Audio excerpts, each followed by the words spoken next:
ಕೆಲವು ನಮ್ಮ ಪಕ್ಷದ ಮುಖಂಡರುಗಳು ದೊಡ್ಡಬಳ್ಳಾಪುರ ವಿಧಾನಸಭಾ ಕ್ಷೇತ್ರದಲ್ಲಿ ಯಾರೂ ಅಲ್ಲ, ಇವರ ಹೆಸರು ಕೂಡ ಹೇಳೋದು ಬೇಡ, ತಮಗೆಲ್ಲರೂ ಕೂಡ ಗೊತ್ತಿದೆ. ಬಹುಶಃ ನಾವೆಲ್ಲರೂ ಕೂಡ ಪಕ್ಷಕ್ಕಿಂತ ದೊಡ್ಡವರು ಯಾರೂ ಇಲ್ಲ ಅಂತ ನಾನು ಭಾವಿಸ್ತೇನೆ. ಇತ್ತೀಚಿನ ದಿನಗಳಲ್ಲಿ ಪಕ್ಷದ ಸಿದ್ಧಾಂತಗಳನ್ನು ತಿಳಿದೇ ಇರತಕ್ಕಂಥ ಕೆಲವು ಮುಖಂಡರುಗಳು ಪಕ್ಷದ ತೀರ್ಮಾನಗಳ ವಿರುದ್ಧವಾಗಿ ಮಾತನಾಡ್ತಕ್ಕಂಥದ್ದು ಇದು ನಮ್ಮ ಪಕ್ಷಕ್ಕೆ ಶೋಭೆ ತರ್ತಕ್ಕಂಥದ್ದಲ್ಲ.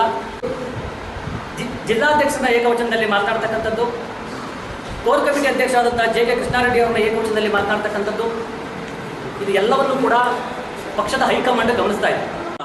ದೊಡ್ಡಬಳ್ಳಾಪುರ ವಿಧಾನಸಭಾ ಕ್ಷೇತ್ರಕ್ಕೆ ಸಂಬಂಧಿಸಿದಂತೆ ದೊಡ್ಡಬಳ್ಳಾಪುರ ತಾಲೂಕಿನ ನಾಗರಿಕರಿಗೆ ಮತ್ತೆ ದೊಡ್ಡಬಳ್ಳಾಪುರದ ಪತ್ರಕರ್ತರಿಗೂ ಕೂಡ ಒಂದಷ್ಟು ನಮ್ಮ ಪಕ್ಷದ ವಿಚಾರವಾಗಿ ಗೊಂದಲಗಳು ಕಾಣ್ತಾ ಇರತಕ್ಕಂಥದ್ದು ಕೂಡ ತಮಗೆಲ್ಲರೂ ಕೂಡ ಗೊತ್ತಿದೆ ಅಂತ ಭಾವಿಸು.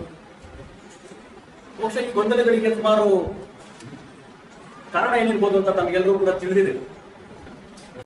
ಕರ್ನಾಟಕ ರಾಜ್ಯ ಪ್ರದೇಶ ಜನತಾದಳ ಜಾತ್ಯತೀತ ಪಕ್ಷದ ರಾಜ್ಯಾಧ್ಯಕ್ಷರು, ಕೇಂದ್ರ ಸಚಿವರು ಆದಂತ ಮಾನ್ಯ ಎಚ್ ಡಿ ಕುಮಾರಸ್ವಾಮಿ ಅವರು ಮುಂದಿನ ದಿನಗಳಲ್ಲಿ ನಾವು ರಾಜ್ಯದಲ್ಲಿ ಪಕ್ಷವನ್ನ ಸಕ್ರಿಯವಾಗಿ ಕಟ್ಟಬೇಕು,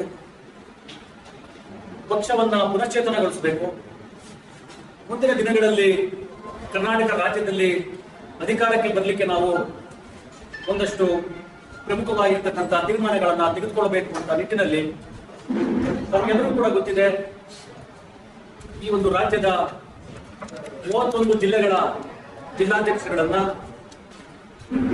224 ವಿಧಾನಸಭಾ ಕ್ಷೇತ್ರದ ಎಲ್ಲ ಪಕ್ಷದ ಘಟಕದ ಅಧ್ಯಕ್ಷಗಳನ್ನ ಮತ್ತೆ ಎಲ್ಲ ರಾಜ್ಯದ ಏನು ಪ್ರಮುಖ ಹುದ್ದೆಗಳಿದ್ವು ಪಕ್ಷದಿಂದ ಅವೆಲ್ಲವನ್ನು ಕೂಡ ವಿಸರ್ಜನೆ ಮಾಡಿದ್ದು ತಮಗೆಲ್ಲರೂ ಕೂಡ ಗೊತ್ತಿದೆ ಅಂತ ಭಾವಿಸ್ತೇವೆ.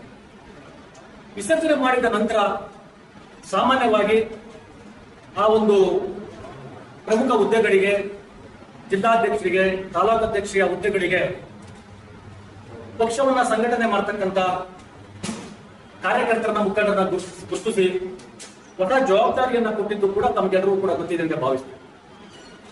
ಈ ಒಂದು ಬದಲಾವಣೆ ಬರೀ ಬೆಂಗಳೂರು ಗ್ರಾಮಾಂತರ ಜಿಲ್ಲೆಗಾಗಲಿ ಅಥವಾ ದೊಡ್ಡಬಳ್ಳಾಪುರ ವಿಧಾನಸಭಾ ಕ್ಷೇತ್ರಕ್ಕಾಗಲಿ ಸೀಮಿತವಾಗಿದ್ದದಲ್ಲ.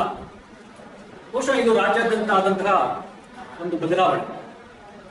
ಇದಾದ ನಂತರ ಕೆಲವು ನಮ್ಮ ಪಕ್ಷದ ಮುಖಂಡರುಗಳು ದೊಡ್ಡಬಳ್ಳಾಪುರ ವಿಧಾನಸಭಾ ಕ್ಷೇತ್ರದಲ್ಲಿ ಯಾರೂ ಅಲ್ಲ, ಇವರ ಹೆಸರು ಕೂಡ ಹೇಳೋದು ಬೇಡ, ತಮಗೆಲ್ಲರೂ ಕೂಡ ಗೊತ್ತಿದೆ. ಬಹುಶಃ ನಾವೆಲ್ಲರೂ ಕೂಡ ಪಕ್ಷಕ್ಕಿಂತ ದೊಡ್ಡವರು ಯಾರೂ ಇಲ್ಲ ಅಂತ ನಾನು ಭಾವಿಸ್ತೇನೆ. ಪಕ್ಷ ಏನು ತೀರ್ಮಾನ ಮಾಡುತ್ತದೆ ಆ ತೀರ್ಮಾನಕ್ಕೆ ನಾವೆಲ್ಲರೂ ಕೂಡ ಬದ್ಧತೆಯನ್ನು ತೋರಿಸಬೇಕಾಗಿರ್ತಕ್ಕಂಥದ್ದು ನಮ್ಮೆಲ್ಲರ ಆದ್ಯ ಕರ್ತವ್ಯ. ಪಕ್ಷಕ್ಕೆ ಏನು ನಿಷ್ಠರಾಗಿರ್ತೀವಿ ಅಂತ ಹೇಳ್ತಕ್ಕಂಥವ್ರ ಆದ್ಯ ಕರ್ತವ್ಯ ಅಂತ ಹೇಳಲಿಕ್ಕೆ ಬಯಸ್ತೇನೆ.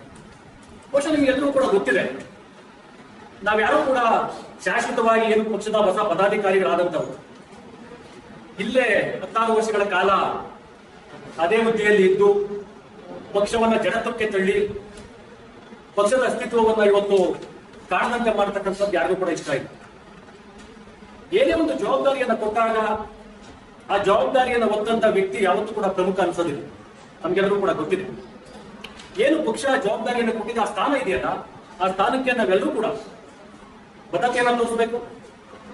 ಏನು ಪಕ್ಷ ತಗೊಂಡಿರ್ತಕ್ಕಂಥ ತೀರ್ಮಾನಕ್ಕೆ ನಾವೆಲ್ಲರೂ ಕೂಡ ಬದ್ಧರಾಗಿರ್ಬೇಕಾಗ್ತದೆ. ಬಹುಶಃ ತಾವೆಲ್ಲರೂ ಕೂಡ ಗೊತ್ತಿದೆ, ಇತ್ತೀಚಿನ ದಿನಗಳಲ್ಲಿ ಪಕ್ಷದ ಸಿದ್ಧಾಂತಗಳನ್ನ ತಿಳಿದೇ ಇರತಕ್ಕಂಥ ಕೆಲವು ಮುಖಂಡರುಗಳು ಪಕ್ಷದ ತೀರ್ಮಾನಗಳ ವಿರುದ್ಧವಾಗಿ ಮಾತನಾಡ್ತಕ್ಕಂಥದ್ದು ಇದು ನಮ್ಮ ಪಕ್ಷಕ್ಕೆ ಶೋಭೆ ತರ್ತಕ್ಕಂಥದ್ದಲ್ಲ. ಬಹುಶಃ ಇವತ್ತು ಎಲ್ಲದಕ್ಕೂ ಪ್ರಮುಖ ಕಾರಣ ನಿಮ್ಗೆಲ್ಲರೂ ಕೂಡ ಗೊತ್ತಿದೆ.